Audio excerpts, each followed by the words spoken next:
wabarakatuh. Salam, Om Swastiastu, Namo Buddhaya, salam kebajikan, Rahayu. Anak-anak, apa kabar kalian? Semoga sehat selalu dan tetap semangat. Baik, kali ini kita bersama lagi dalam pembelajaran PPKN kelas 9 bersama saya, Ibu Eli. Anak-anak, kali ini kita akan mempelajari materi yaitu masalah sosial.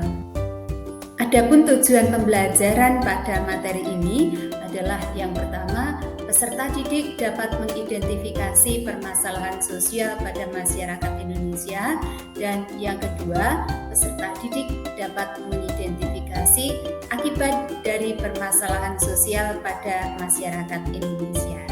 Mari anak-anak ikuti pembahasan materi ini dengan sungguh-sungguh. Anak-anak, pasti kalian pernah mendengar berita tentang kemiskinan, pengangguran, kriminalitas, penyakit, kesenjangan sosial, dan pendidikan yang tidak merata. Nah, itu semuanya adalah merupakan contoh dari masalah sosial. Nah, apa sebenarnya yang dimaksud dengan masalah sosial? Masalah sosial bisa diartikan sebagai suatu ketidaksesuaian antara unsur-unsur kebudayaan atau masyarakat yang membahayakan kehidupan kelompok sosial. Lalu, adakah akibat dari masalah sosial? Ternyata ada, yaitu dapat menimbulkan gangguan hubungan sosial seperti kegoyahan dalam kehidupan kelompok atau masyarakat. Apa sebenarnya yang menjadi penyebab munculnya masalah sosial?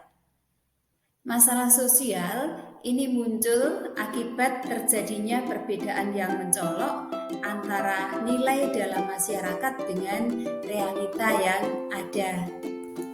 Masalah sosial bisa bersumber dari dua hal. Yang pertama adalah proses sosial, yang kedua bencana alam.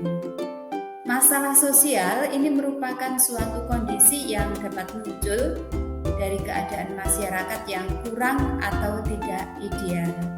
Selama terdapat kebutuhan dalam masyarakat yang tidak terpenuhi secara merata, maka masalah sosial akan tetap selalu ada di dalam kehidupan. Ada 4 faktor yang menjadi penyebab masalah sosial. Yang pertama adalah faktor ekonomi, yang kedua faktor budaya, yang ketiga faktor biologis, dan yang keempat adalah faktor psikologis. Mari kita bahas satu persatu dari faktor-faktor penyebab masalah sosial ini. Yang pertama, faktor ekonomi. Faktor ekonomi ini disebabkan karena tidak seimbangnya antara pendapatan dengan pengeluaran. Hal ini bisa menyebabkan tidak tercukupinya kebutuhan hidup seperti makanan, pakaian, tempat tinggal, dan jaminan kesehatan.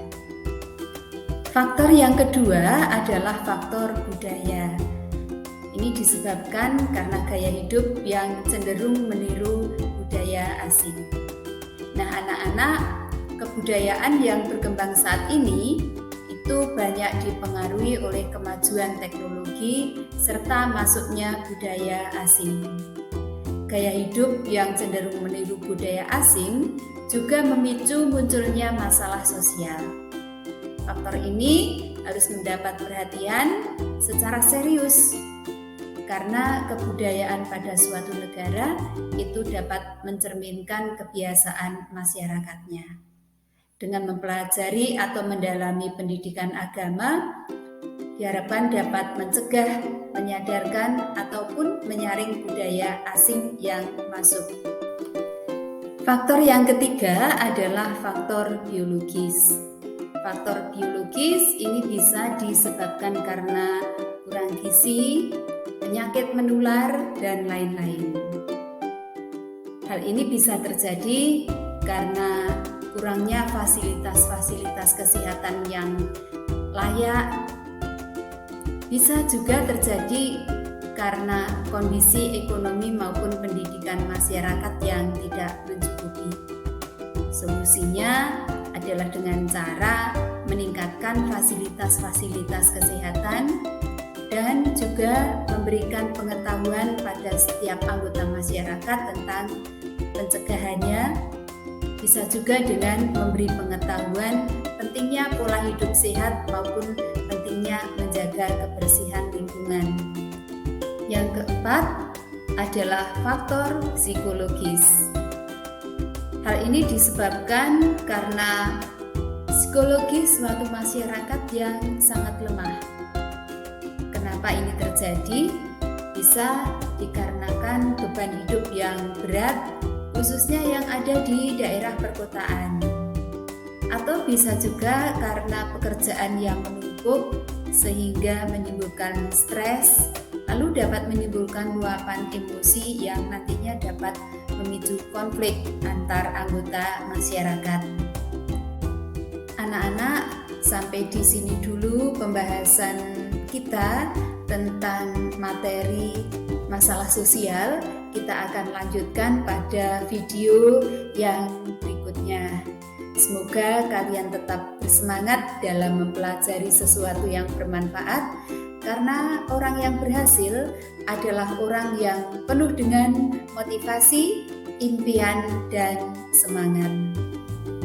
Terima kasih atas perhatian kalian dan sampai jumpa.